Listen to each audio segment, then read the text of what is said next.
is a stage of empowerment. Right? One is empowerment for you. You're the leader. You're the new generation. Right? So I must be empowered within myself. I must be strong. I must know what are the steps I'm taking. Only then I can now walk confidently and empower the others. If you're going to be frightened, if you don't know the issue, if you don't know what you really want, then can you bring empowerment to the others? Right? You can't. So empowerment for who? It does not mean empowerment for your age group alone. It means when you talk about rights, it's empowerment for all. Let it be children, let it be youth, let it be the older generation. So you be the voice. I'm sure as a leader, today you see older people who have at the age of 60 plus, 70 still going out to work. Why? You ask them, my children have left home. They don't care for us. They have their own life. So what are we going to eat day to day? So we have to work. So if you go to Singapore airport, you see the old people pushing the carts, right? You see them now in McDonald's. The older ones are being, say, can I find work? So something is not right. Right? So your state is not, these people have contributed to the development of the nation. They have worked so hard, only to find that at that age, there is no help. And this you would find in many of the Asian countries, right? There's no system to help the older people. But if you become the younger generation and you start having a say to your nation to say, this is not right. We need to change. We need to put the system right. That would be your challenge, looking at yourself, right? And but you need to plan. You need to plan. You need to debate, dialogue, meetings, trainings. It's very important because that's your growth. You pick up skills. You are tested to see how capable you can become. And in the process, you will see that each of you have got talents that has never been discovered. So how would you pull together these talents, these skills and capabilities? And that is why we say you can never walk alone, you can never work alone, you can never become a leader alone. Right? And that's when Stefan said was the team building. Not one voice that can make changes, it's many voices. Many voices with the communities that you're involved with. That increases the voices. And you have platforms. You have your own country platform, right? And if you look at ASEAN, you have the ASEAN platform. You have the Asian platform. You have SAARC, right, in South Asia. And then you have the global voice. And then you have the United Nations, the ILO, IOM. You have all the different agencies that are there to walk with you, to support you. But you need to ask. Right? You need to ask. We have a young girl, Nepali girl, who is only 24, right? She came here to work with her husband, right? And she lives with her husband. She's working in the factory. Of course then, because they are together, she got pregnant. Now, in the contract, it is clearly stated that if a woman becomes pregnant, a foreign migrant worker becomes pregnant, she will have to leave the country. If we look at our illnesses for migrant workers where they can be deported, what is placed underneath is pregnancy. So can you imagine, pregnancy is like an illness in here, and we are struggling still to challenge that. So now coming back to this Nepali young girl, she and her husband decided that it is the early stage of pregnancy. She doesn't want to lose her job, right, to go back. So she decided to go for an abortion.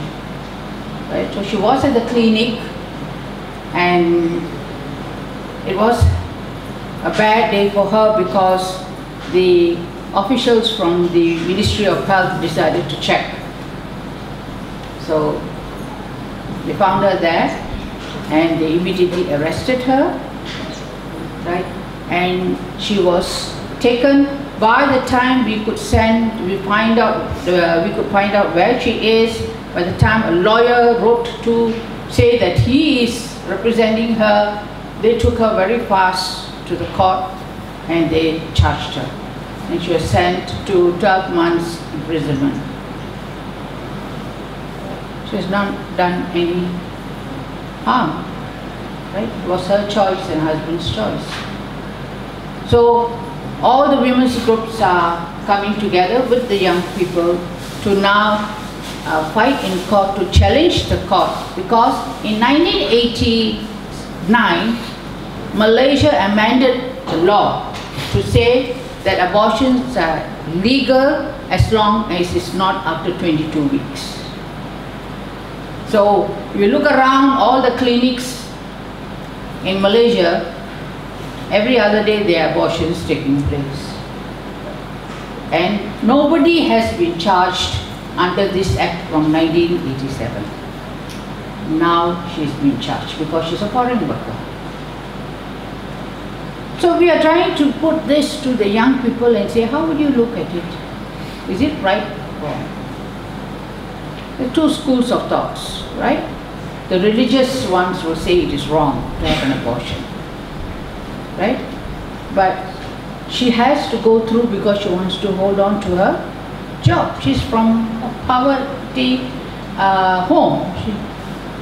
What she's sending home is for her other children and also for her family, for both her husband and her family. So what choice does she have? And the choice that she didn't have is because we in Malaysia did not give the right information to migrant workers. We are not allowed to meet with them and to work because companies keep them closed up, right? So again, you see the rights taken away. So it'll be for you also as young leaders. How do you, it's a conflict, right? Right or wrong? And how would you debate that? How would you carry that out? So these are realities. So we're looking at realities, but fighting this would make changes for everyone on a bigger scale. And not only for migrant workers, but even for Malaysians. Right? So the law says one thing, but in reality, the right is taken away. So this is challenges with Egypt. So for you is, I too must learn, I too must know what's going on. Right? And that's why I tell young people, you always have to have your eyes open and your ears open. And in the process, you become the eyes and ears of an organization. Right? I need young people very much in my human trafficking work because they go clubbing every time. So I tell them, okay, you go and spend money, you can go clubbing, I'm not stopping you, but you become the eyes and ears. You give me the information of what's happening there, of how many girls are kept underground, how many jockeys come and tell you, do you want, what type of girl do you want, what type. Isn't it? So it's not. And therefore, you have also a challenge in that, because you have,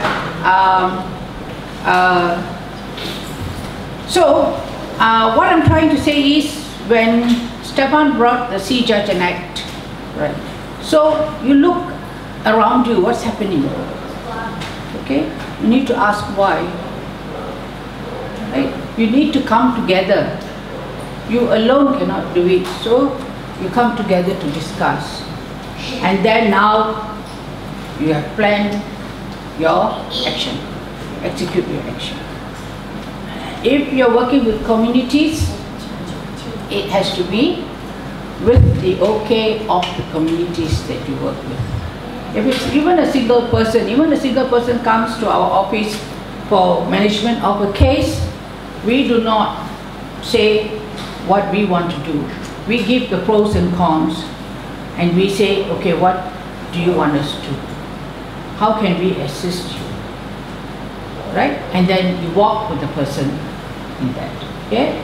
So, now for older generation, how many older generations are here? Right. Okay. You are mentors, right? That's what Stefan, you say mentors. Okay. So for you would be, you walk hand in hand with them, right? And not you take their hand and push them to do something. That's the difference, right? You don't impose your ideas. You share your ideas. Okay? The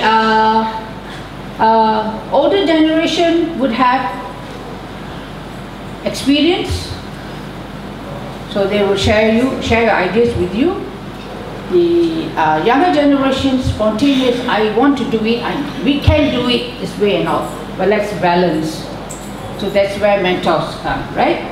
So then your approach. How do you do it? The older generation will have their own way of doing it. You would have a different way of approach. How do you come? It's always not my way. I want to do it my way. Right? But you need to do it the way that will safeguard the person or the community you are representing. Okay? Older generation would have more maybe commitments because they have families, they have communities, they would have, so they have less time, less energy. You are single, full of energy, you can spend more time, right? But making sure that you also have time for yourself. Okay, right? And remember that whenever I work with the younger generation, there's a lot of peer pressure, friends, influence. So you have to be a little more careful and safeguard interests, right? The friends who can influence you out completely a different way. It's, I've touched your time and talent, okay? And I'll just go through maybe as fast as I want. So now it comes to the last question of, after all this, do you still want to be a leader? It's not something easy. When I started being into activism or as a leader, I started at the age of 16. I'm 66 now. So that's a very long years of work that I have gone through. There are many times when I wanted to give up, but I remember what Cardinal Cardine said. Every time that you fall, you get up 2 steps higher. Right? Falling is good because it makes you realize where you are, makes you take stock of yourself. So you must fall. If you do not fall, something is not right. If you do not have conflicts within yourself, something is not right. Okay? You must have doubts, you must have problems. So, I don't have a Facebook, right? But it doesn't keep me from having so many friends, because my work, you meet people daily. You meet different people, and that is the rich experience of knowing something personal of them, but keeping it with yourself. So you are challenged with a Facebook that tells the whole world what you're doing every day of your life. So that's a caution. Okay? Because of my years of experience, I can hold conversations with anyone. Because you have the knowledge, you've met people, right? I'm happy if I'm reborn, and if I have to choose whether I want to be an activist, a leader, I would choose it again. Because I don't think that type of experience you go through, anybody can give it to you. No university will give it to you. People ask me, which university do you come from? And this is very something of South Asian people. The first thing they do, they ask you what did you study or what university you come from. So I say I come from the university street, the street university. That's where the real people are. That's where, right? And today I'm very confident. I was a very shy, quiet child, but today I talk a lot, right? It's hard work, it can be frustrating, but always at the back of mind, I keep every single person that I have come, right? We have in our shelter a girl who was brought to work as a domestic server from Bangladesh at the age of 14. She was brought to work. And her employer and the employer's wife severely sexually abused her. And she had to manage to run out of the house. She was by the side of the road, almost dying. So when people took her to the hospital, the doctors said that she will never live. But